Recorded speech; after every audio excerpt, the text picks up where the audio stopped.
성경 말씀 사사기 3장 12절에서 15절 말씀, 구약 성경 364쪽입니다.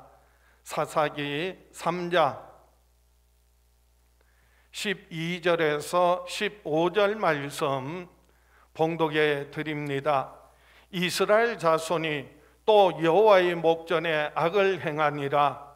이스라엘 자손이 여호와의 목전에 악을 행함으로 여호와께서 모압 왕 에글론을 강성하게 하사 그들을 대적하게 하심에 에글론이 암몬과 아말렉 자손들을 모아 가지고 와서 이스라엘을 쳐서 종려나무 성읍을 점령한지라.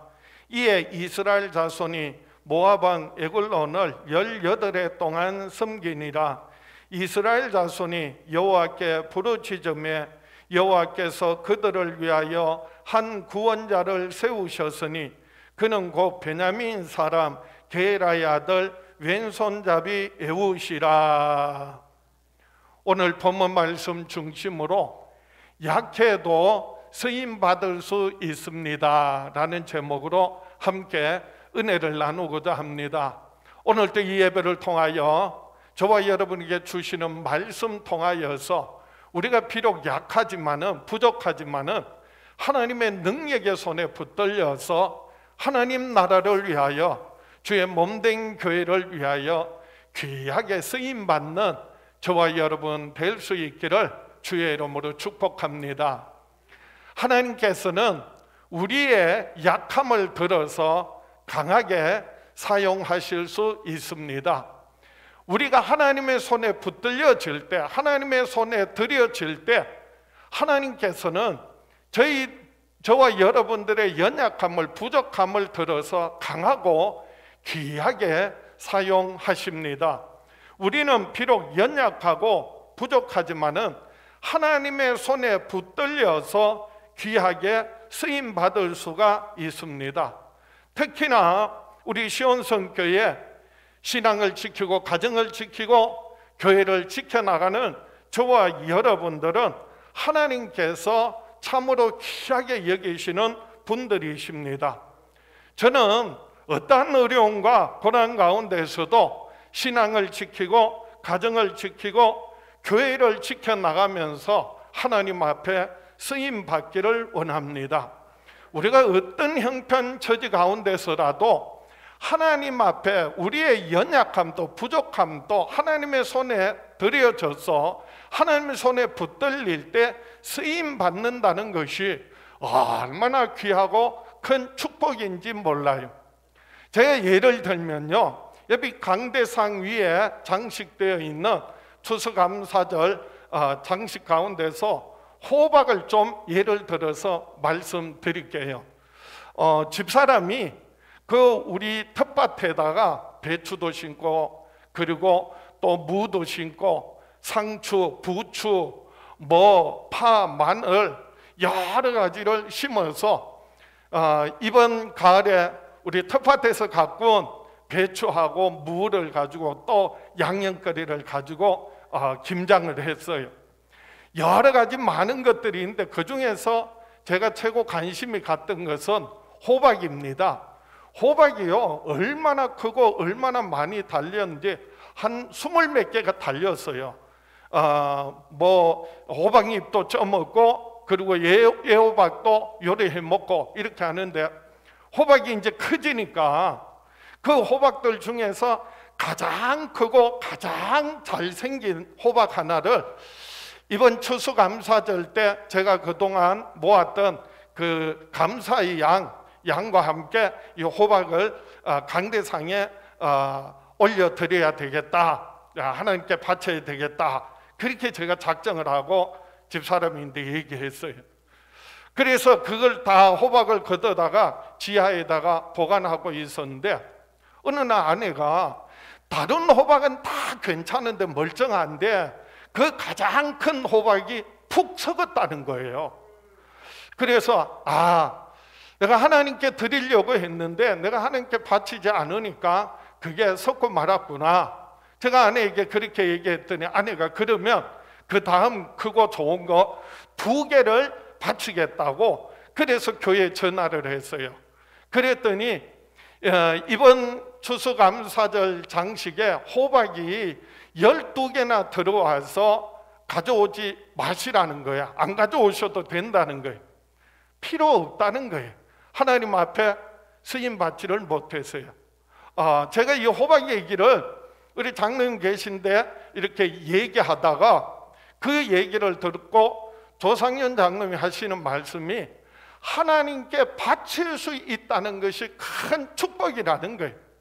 하나님께 바칠 수 있다는 거, 우리가 부족하지만 적지만 하나님께 드릴 수 있다는 게 그게 큰 축복이요, 그리고 축복의 기회라는 거예요. 그러니까 옆에서 듣고 있던 정홍도 장로님이 처가 당진에 갔다가 호박이 많이 있었는데 그 중에서 가장 크고 가장 좋은 것 추수감사절 달 하나님께 강대상에 바쳐야 되겠다고 가져오셨대요. 그게 바로 저 호박인 것 같아. 아주 크고 좋은 호박인데 제가 드리려고 했던 호박보다 더 크고 더 좋은 호박을 드린 거예요. 하나님께 드려지고 하나님 앞에 귀하게 강단장식으로 쓰임 받았습니다. 여러분, 누구든지 무엇이든지 하나님 앞에 드려질 때, 당대상에 올려질 때 그것은 하나님께 속한 것이 되고 하나님께 귀하게 쓰임 받는 줄 믿습니까? 그래서 사람이든지 물건이든지 그리고 과일이든지 그리고 예물이든지 우리가 하나님 앞에 드려지고 그리고 강대상에 올려질 때 그것은요 하나님께 속한 것이고 하나님께서 쓰시기 때문에 거룩하다, 그렇게 말하는 거예요.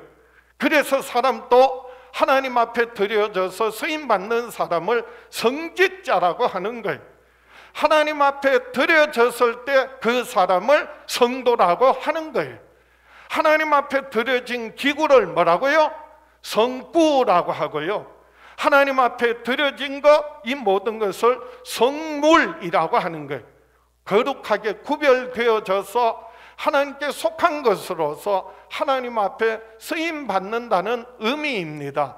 그래서 디모데후서 2장 20절에는 큰 집에는 금그릇과 은그릇뿐 아니라 나무그릇과 질그릇도 있어 귀하게 쓰는 것도 있고 천하게 쓰는 것도 있나니, 그러므로 누구든지 이런 것에서 자기를 깨끗하게 하며 귀히 쓰는 그릇이 되어 거룩하고 주인의 서심에 합당하며 모든 선한 일에 준비함이 되리라. 큰 집에는, 하나님의 집에는, 교회 안에는 금그릇도 있고 은그릇도 있어요. 자질이나 재질이 귀하고 좋은 것, 금그릇, 은그릇이라고 말합니다. 나무그릇과 질그릇도 있어요. 재질이 평범하고 그리고 막 쓰는 좀 천한 것도 있을 수 있어요. 그런데 하나님 앞에 귀하게 쓰임 받는 것은 귀하고 그리고 좋은 재질, 자재를 쓰는 것이 아니라, 천하다고 막 쓰는다고 그것이 천하게 쓰이는 것이 아니라, 하나님이 쓰시는, 귀하게 쓰시는 그릇은 자기를 깨끗하게 하면 귀히 쓰는 그릇이 되어 주인의 서심에 합당하며 모든 선한 일에 준비함이 되리라 말씀하셨어요. 우리가 이왕 하나님 앞에 쓰임받을 바에야 귀하게 쓰임받는 저와 여러분 될 수 있기를 축복합니다. 그것은요 자질의 문제가 아니, 소유의 문제가 아니, 어떤 지혜와 신분의 문제가 아니, 정말 자기를 깨끗하게 하고 하나님의 뜻에 합당한 삶을 살아갈 때 하나님 앞에 귀하게 그리고 선하게 아름답게 쓰임받는다는 말씀이에요. 오늘 본문 말씀에도 바로 사사시대에 모든 사람들이 자기 마음대로 자기 뜻대로, 그래서 자기 소견에 옳은 대로 행하더라 라고 평가하고 있는 그 사사시대에 이스라엘 백성들과 같이 하나님 앞에 범죄하고 악을 행하는 자가 있는가 하면 그들을 구원하기 위하여 하나님께서 구원자로 그리고 사사로 세우는 사람이 있습니다. 오늘 본문 사사기 3장 15절에 이스라엘 자손이 여호와께 부르짖음에 여호와께서 그들을 위하여 한 구원자를 세우셨으니 그는 곧 베냐민 사람 게라의 아들 왼손잡이 에훗이라. 오늘 이 본문 말씀을 통하여서 사사시대 범죄하고 악을 행하는 이스라엘 백성들 가운데서 또 한편으로는 하나님께서 들어서 서시는 귀한 에훗과 같은 사람 우리가 비교하면서 하나님께서 오늘 또 우리에게 주시는 하나님의 약속, 하나님의 말씀 무엇인지 함께 은혜를 나누고자 합니다. 첫 번째로 이스라엘 자손이 악을 행함으로 악하게 쓰임받은 것을 말씀하셨습니다. 이스라엘 백성은 하나님의 백성임에도 불구하고 하나님 앞에서 악을 행함으로 말미암아 이스라엘이 약하여지고요, 그리고 다른 이웃 나라를 하나님께서 강하게 하셔서 그 이스라엘을 쳐서 지배해서 그래서 악하게 쓰임받는 것을 말씀하고 있습니다. 오늘 이스라엘 자손이 또 여호와의 목전에 악을 행하였다라고 기록하고 있습니다. 또 악을 행하였다는 말은 전에도 악을 행했다는 말이에요. 또 반복해서 죄와 악을 행하였다. 그래서 하나님 앞에 약하여지고 악하게 쓰임받았다는 말씀이에요. 그래서 오늘 본문 사사기 3장 12절에 이스라엘 자손이 또 여호와의 목전에 악을 행하니라. 이스라엘 자손이 여호와의 목전에 악을 행함으로 여호와께서 모압 왕 에글론을 강성하게 하사 그들을 대적하게 하심에 에글론이 암몬과 아말렉 자손들을 모아 가지고 와서 이스라엘을 쳐서 종려나무 성읍을 점령한지라. 하나님 앞에 악을 행한 그 결과가 뭐라고요? 이스라엘은 하나님의 택한 백성임에도 불구하고 점점 약하여지고요, 오히려 대적을 강하게 하셔서 그래서 이스라엘을 쳐서 공격을 하고 점령하고 그래서 지배하게 되어서 이스라엘 백성들이 고난 가운데 고통 가운데 신음하면서 하나님 앞에 부르짖습니다. 사사기에 나타나는 반복되는 패턴이 있어요. 이 사사기에서는요, 이스라엘 백성들의 죄와 악을 계속해서 반복해요. 하나님께서 이스라엘을 택하여 구원하셨지만은 그 하나님의 은혜를 망각하고 하나님을 떠나서 그리고 자기 마음대로 자기 뜻대로 살면서 그리고 이방신들을 섬기고 그리고 우상을 숭배합니다. 그것이 바로 이스라엘의 죄와 악이에요. 이에 대해서 하나님께서 이웃 나라를 들어서 이스라엘을 징계하세요. 그것이 바로 하나님의 심판이에요. 그들이 고난받고 고통당할 때 하나님 앞에 부르짖어 회개하고 기도합니다. 그럴 때 하나님께서 사사를 일으켜서 이스라엘을 구원하세요. 그 대적들의 손에서 건져주세요. 해방시켜주세요. 그런데 시간이 또 지나면은요, 금방 또 하나님의 은혜 망각하고 여전히 또 하나님을 떠나서 이방신들을 섬깁니다. 그래서 사사기 3장 7절에 이스라엘 자손이 여호와의 목전에 악을 행하여 자기들의 하나님 여호와를 잊어버리고 바알과 아세라들을 섬긴지라. 이스라엘 백성들이 하나님 앞에 행한 악이 뭐라고요? 자기의 하나님 여호와를 잊어버리고 바알들과 아세라들을 섬긴지라. 하나님 앞에 악이라고 하는 것은요, 하나님의 은혜를 망각하는 거예요. 그리고 세상에 속하여서 자기 뜻대로 살아가는 겁니다. 심지어는요, 우상을 숭배하고 이방신들을 섬기는 거예요. 그러니까 저들은 이스라엘 백성은 점점 약하여지고요, 그리고 적 대적들을 이웃 나라를 강하게 하셔서 이스라엘을 정복합니다. 그리고 지배합니다. 모든 것을 잃어버리고 뺏겨버리고 그래서 탄식하며 부르짖을 때 하나님께서 사사를 일으켜서 다시 이스라엘 백성들을 구원해 주세요. 그들의 손에서 건져 주세요. 이게 사사기에 12번 12사사들이 나오면서 한두 번이 아니라 계속 반복되는 패턴이, 이스라엘 백성들이 하나님 앞에 부르짖을 때 사사기 3장 9절을 보겠습니다. 이스라엘 자손이 여호와께 부르짖음에 여호와께서 이스라엘 자손을 위하여 한 구원자를 세워 그들을 구원하게 하시니 그는 곧 갈렙의 아우 그나스의 아들 온니엘이라.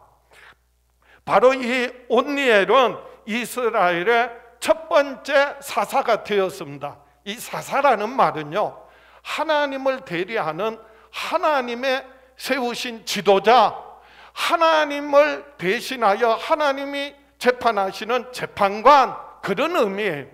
그냥 지도자가 아니라 하나님을 대신하는, 하나님의 주권과 판단을 하는 그와 같은 지도자, 그리고 재판관이다 라고 하는 그런 의미예요.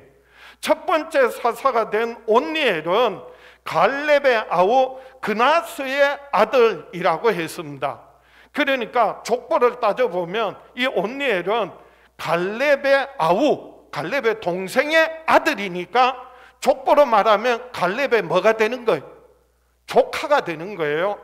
그래서 이 갈렙이 어떤 사람이냐? 가나안 정탐꾼으로서 요수아와 함께 가나안 땅을 정탐하고 와서 10명의 정탐꾼이 부정적인 불신앙의 보고를 했다면 요수아와 갈렙은요, 하나님이 우리와 함께 하신다, 올라가자, 저들은 우리의 밥이다, 그렇게 믿음의 보고를 했던 사람이 바로 갈렙이에요. 그래서 출애굽했던 사람들 중에서 요수아와 갈렙만이 광야에서 죽지 않고 가나안 땅에 들어갈 수 있었던 사람이에요. 여호수아는 여호수아서의 마지막에 죽음이 기록되어 있어요. 그런데 여호수아가 죽고 난 다음에 사사기가 나오는데 이 사사기에서 여호수아가 죽고 여전히 갈렙이 등장하는 것을 보면 갈렙이 여호수아보다도 더 오래 장수했다는 의미잖아요. 그러니까 그 당시 사사시대 갈렙은요, 유다 지파로서 모든 12지파 가운데 가장 으뜸이 되고요, 갈렙은요 모든 이스라엘 백성 중에서도 나이가 가장 많고 경험이 가장 많고 그리고 아주 용맹하고 모든 사람들에게 가장 어른이 되는 사람이에요. 그런 갈렙의 조카로 유다 지파에서 온니엘이 태어났다는 말은 요즘 말로 한마디로 말하면은요, 금수저를 물고 태어났다, 그렇게 표현하는 거예요. 금수저 집안에, 그리고 금수저를 물고 태어난 거예요. 가장 영향력 있는, 그리고 가장 으뜸이 되는 그 지파 가운데서 가장 좋은 배경을 가지고 태어났어요. 뿐만 아니라 온니엘이요, 그 사사시대에 가나안 정복 전쟁 가운데서 큰 공을 세웠어요. 사사기 1장에 보면 갈렙이 난공불락의 요새가 되는 기랏세벨을 점령하면 자기 딸 악사를 아내로 주겠다, 그렇게 약속을 했어요. 그 말을 듣고 조카인 이 온니엘이요, 가서 그 기랏세벨을 점령하고 그리고 그 갈렙의 딸 악사를 아내로 맞이합니다. 그래서 갈렙의 뭐가 돼요? 조카지만은 사이가 돼요. 뿐만 아니라 사사기 오늘 본문의 배경이 되는 3장에 보면은 이스라엘의 사사가 되어서 메소포타미아 왕 구산 리사다임을 물리치고 이스라엘을 해방시키는 구원자 사사로 등극하게 됩니다. 그래서 이스라엘은 이 온니엘 사사로 말미암아서 40여 년 동안 어려움 없이 그리고 평안한 삶을 살 수 있었던 것입니다. 그런데 시간이 지나니까요, 이스라엘 백성들이 또 하나님의 은혜 망각하는 거예요. 자기 소견에 자기 뜻대로 좋은 대로 사는 거예요. 그리고 우상을 숭배합니다. 이방신들을 섬깁니다. 그것이 하나님 앞에 악을 행하였더라. 그래서 오늘 본문 사사기 3장 12절에 뭐라고요? 이스라엘 자손이 또 여호와의 목전에 악을 행하니라. 이스라엘 자손이 여호와의 목전에 악을 행함으로 여호와께서 모압 왕 에글론을 강성하게 하사 그들을 대적하게 하심에 에글론이 암몬과 아말렉 자손들을 모아 가지고 와서 이스라엘을 쳐서 종려나무 성읍을 점령한지라. 이에 이스라엘 자손이 모압 왕 에글론을 18해 동안 섬기니라. 이스라엘 자손이 또 하나님 앞에 악을 행하니까 하나님께서 이스라엘은 약하게 하시고, 그리고 이번에는 모압 왕 에글론을 강하게 하셔서 그래서 이스라엘을 대적하게 하시고 이스라엘을 공격해서 점령하고 지배하고 모든 것을 빼앗아가 버렸어요. 모든 것을 잃어버렸어요. 그래서 이스라엘 자손이 모압 왕 에글론을 18해 동안 섬기니라 기록하고 있습니다. 하나님을 섬겨야 할 하나님의 백성들이 하나님을 망각하고 하나님의 은혜를 망각하고 하나님을 저버리고 하나님을 떠나서, 그리고 이제는 자기 뜻대로 자기 방법대로 우상을 숭배하고 이방신들을 섬긴 결과가 뭐라고요? 모압 왕에게 지배당하고 종살이한 거예요. 죄의 종살이하는 비참한 신세가 되고 만 것입니다. 그것이요, 처음에는 모르지만은 시간이 지나면 지날수록 그것이 얼마나 비참하고 얼마나 그 결과가 비참한지를 깨닫고요, 그래서 하나님 앞에 탄식하면서 부르짖어 기도합니다. 회개합니다. 그럴 때 하나님께서 사사를, 또 다른 사사를 세워서 이스라엘을 구원하세요. 그 사람이 바로 오늘 본문에 나오는 베냐민 사람 왼손잡이 에훗이라고 했어요. 일대 사사였던 온니엘은 금수저 집안에 태어나서 그래서 많은 강점이 있고 장점이 있는 사람이었어요. 하나님께서 온니엘을 사용하실 뿐만 아니라 이 왼손잡이 에훗은요, 베냐민 지파에서 태어났고요, 우리말로 하면은요, 흙수저 집안에서 태어났고, 그리고 약점이 있는 사람이에요. 부족함이 많은 사람이에요. 그런데도 불구하고 하나님의 손에 그를 붙들어서 이스라엘의 지도자로, 구원자로, 사사로 세워서 이스라엘 백성들을 구원하셨다는 사실입니다. 사람들은요, 생각하기를 이왕이면 그래서 재능이 없는 사람보다도 특별한 재능이 있는 사람을 찾고요, 그리고 물질이 없는 사람보다도 물질이 많은 사람을 더 좋아하고요, 영향력이 전혀 없는 사람보다도 그래도 사회적인 영향력이 있는 사람을 뽑아서 일꾼으로 세우고 혹은 회사의 일꾼으로 뽑습니다. 그러나 하나님께서는 그래서 온니엘과 같이 강하고 장점이 많은 그런 사람만 사용하실 뿐만 아니라 여기 본문에 나오는 에훗과 같이 약하고 그리고 부족함이 많은데도 불구하고 그런 사람을 들어서 하나님께서 귀하게 쓰시기도 하신다는 사실이에요. 여러분, 저 도예촌에 가면 도자기를 만들 때 찰릭을 짓이겨서 그래서 원하는 작품을 만들지 않습니까? 찰릭이 연하고 부드러워야, 그래야 원하는 대로 모양과 형태를 만들고 작품을 만들 수 있어요. 근데 이 찰릭이 딱딱하게 굳어 있으면은요, 그런데 그 찰릭을 원하는 대로 작품을 만들 수가 없어요. 그러면 어떻게 해요?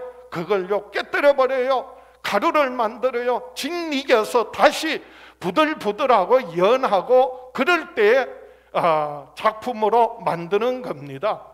마찬가지로 하나님께서는 우리가 비록 약하지만은, 부족하지만은 하나님께서 약하기 때문에 우리를 들어서 쓰시겠다는 거예요. 강하기 때문에 쓰시지 않는 사람이 있고요, 하나님께서는 약하기 때문에 하나님의 손에 붙들려질 때 하나님의 손에서 귀하게 쓰임 받을 수 있다는 것을 오늘 우리에게 교훈하고 있습니다.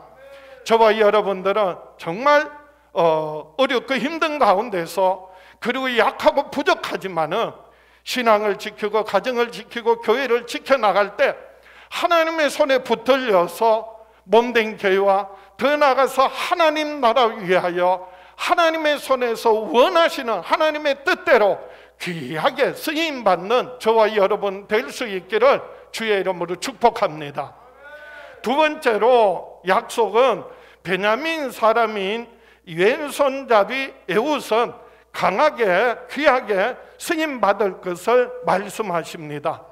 이 베냐민 사람 왼손잡이 에훗은요, 약한데 부족함이 많은데, 그런데 하나님께서 귀하게 강하게 사용하시겠다, 그래서 하나님 앞에 쓰임받았습니다. 오늘 본문 말씀에 에훗이 어떤 사람인지를 이렇게 소개하고 있습니다. 사사기 3장 15절입니다.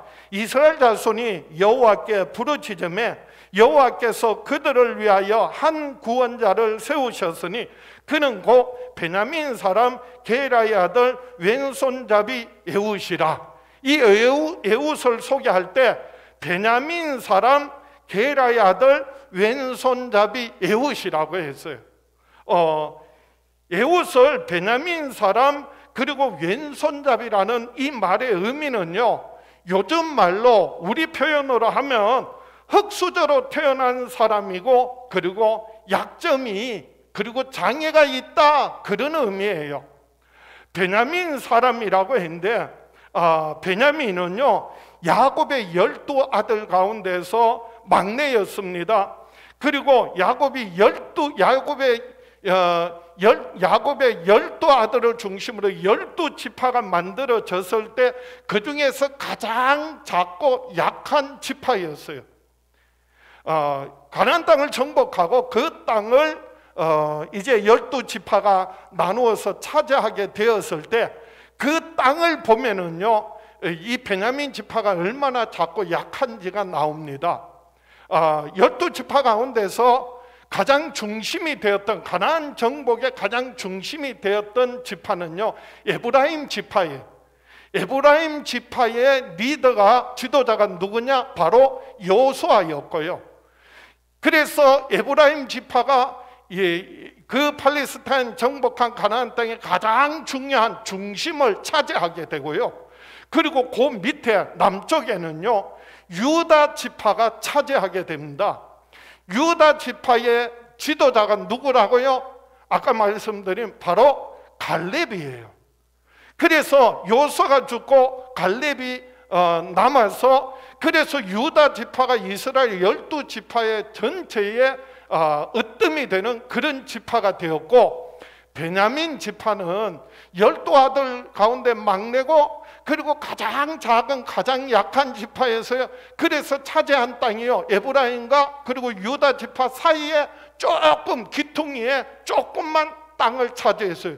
왜냐하면 그 땅을 분배할 때요, 인구수가 많은 대로, 영향력이 큰 대로 큰 지파는 큰 땅을 주고요, 작은 지파는 숫자가 적으면 적은 땅을 차지했거든요.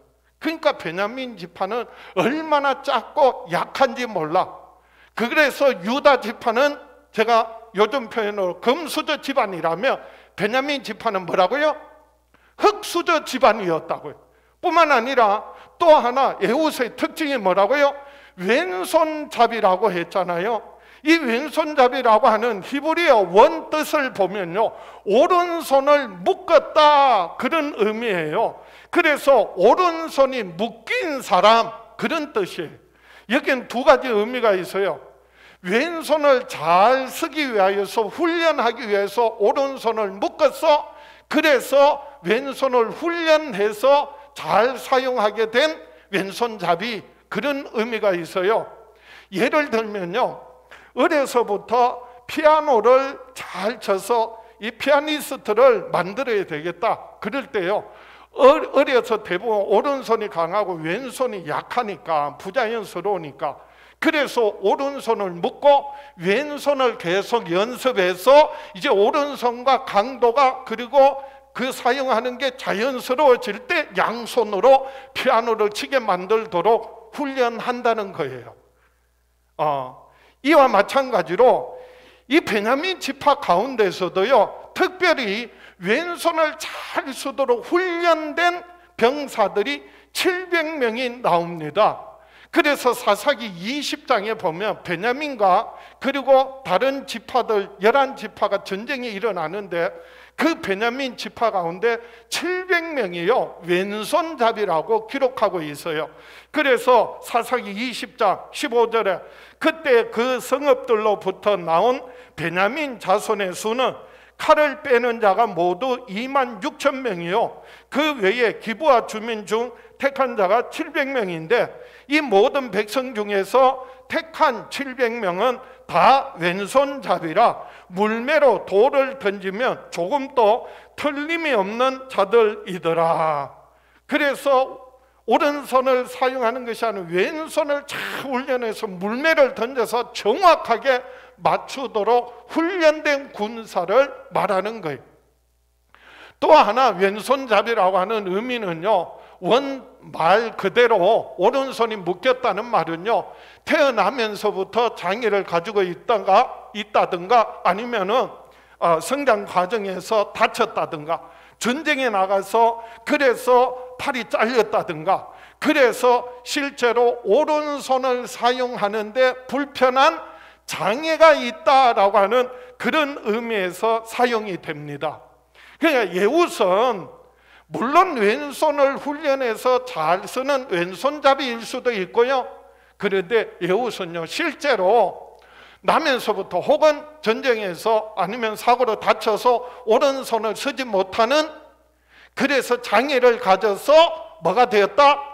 왼손잡이가 되었다라고 할 수도 있어요. 어느 게 더 맞느냐? 저는 생각해 볼 때 어쩌면 에훗이요 분명히 오른손을 못 쓰는 장애가 있었던 것 같아.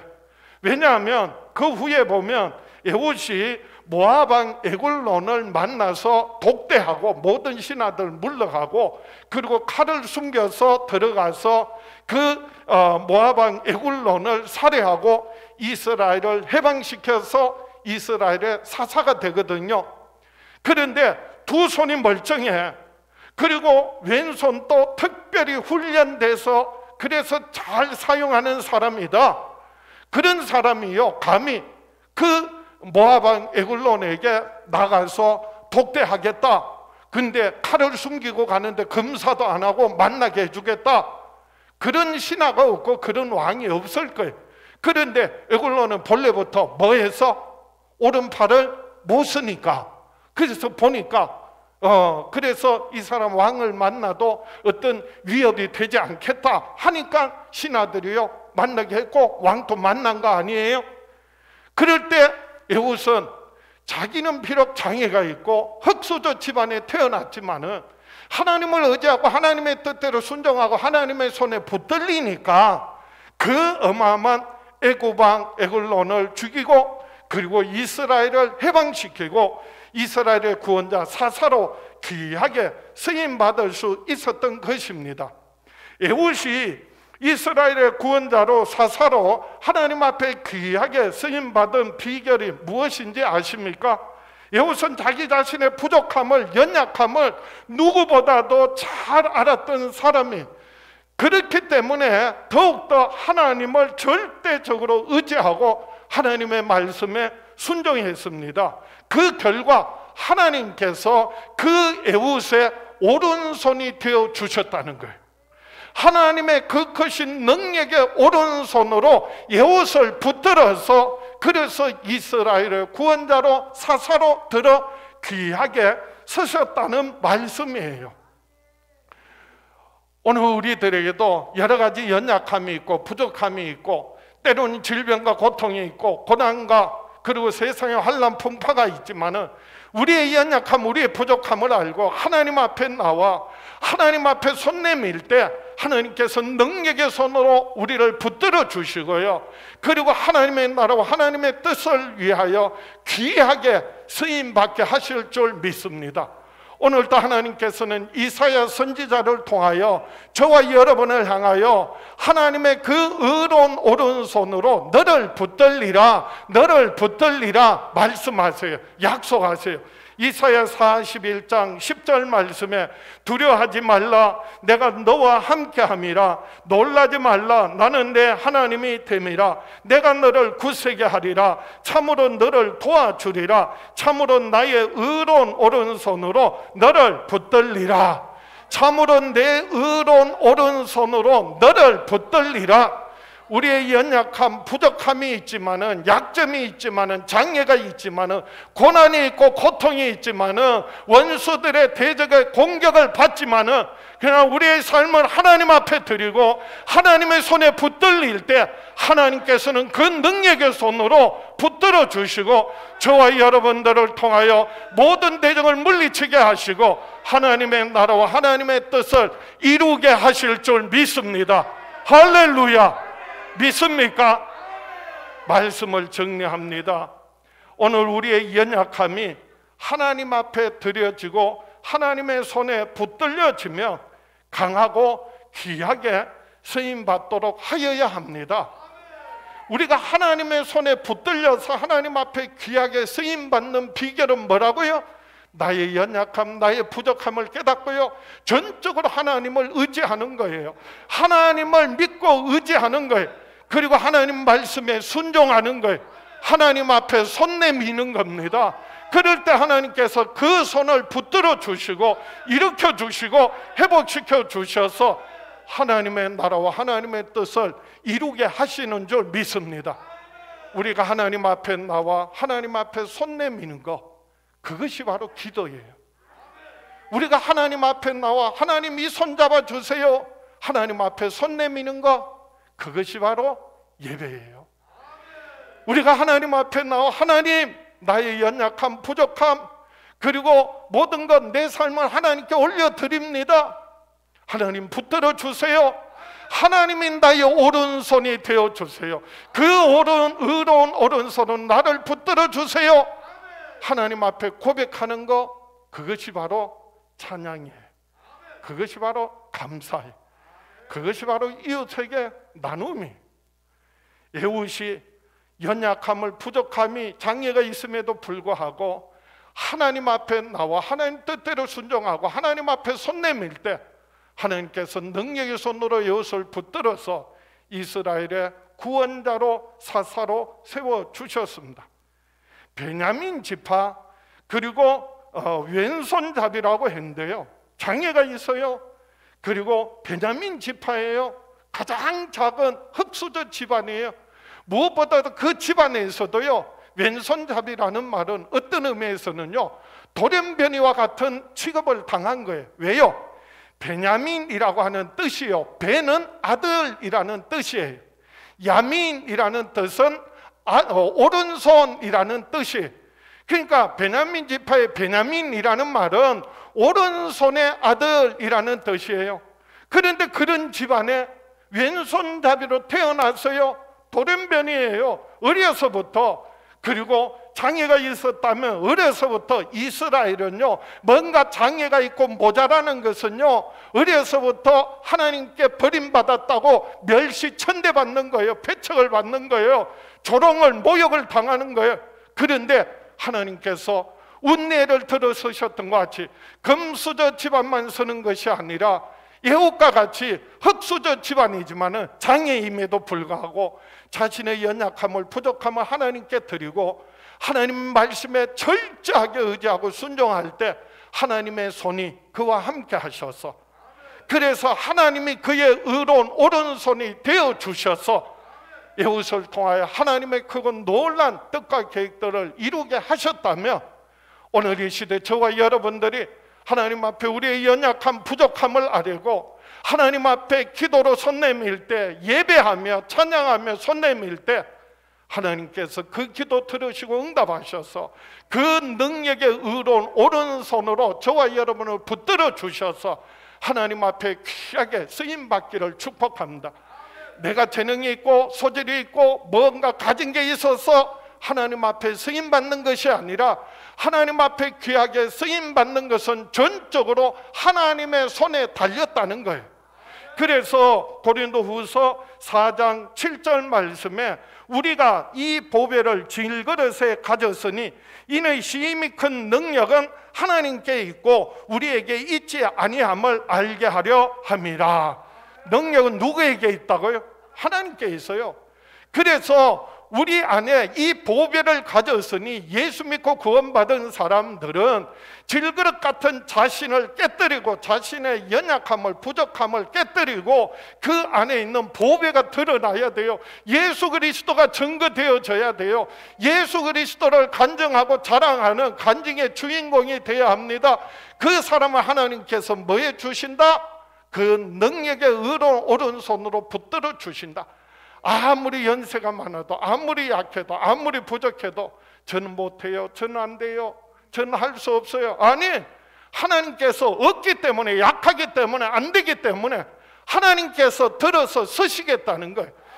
여러분, 정말 끝까지 신앙을 지키고 가정을 지키고 교회를 지켜나가면서 하나님 앞에 나와 예배하고 기도하고 찬송해서 하나님의 그 능력의 손에 붙들려서 하나님 앞에 귀하게 강하게 쓰임받으며 살아가는 저와 여러분 될 수 있기를 주의 이름으로 축복합니다.